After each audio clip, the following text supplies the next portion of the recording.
అలా YouTube scroll చేస్తుంటే 'హన్సిక' నటించిన 'గార్డియన్' కనిపించింది. ఏదో ఇంట్రెస్టింగ్‌గా ఉందని ట్రై చేశా. అదే రొటీన్ టెంప్లేట్ తీసుకొని కొంత స్క్రీన్ ప్లే మార్చి రాశారు తప్ప లోపలేం లేదు డొల్లా.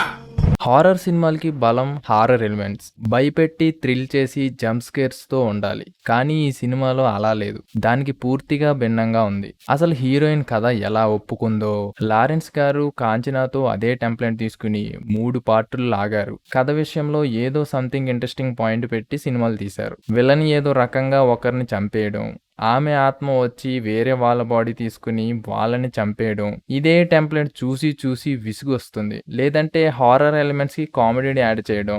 ఇంకెన్ని రోజులు సార్ ఇలాంటి సినిమాలు కథలు జనాల మీద రుద్దుతారు. ఒక స్టోన్‌లో బందీ అయిన స్పిరిట్‌ని హన్సికకి మేకు గుచ్చుకుని ఆ రక్తంతో విడుదలవుతుంది. అక్కడి నుండి రొటీన్ స్టోరీ. అసలేం జరిగింది అని ఫ్లాష్ బ్యాక్. క్లైమాక్స్‌లో విలన్ని చంపడం. ఇదే నడిపారు చివరి వరకు. ఫస్ట్ హాఫ్ అంతా నిద్రొస్తది. కొంచెం స్పిరిట్ వచ్చాక ఆ నిద్ర నుండి లేచేసరికి మూవీ ఎండ్ అయిపోతుంది. సో అది guys review. Will see you in next video. Subscribe చేసుకోండి.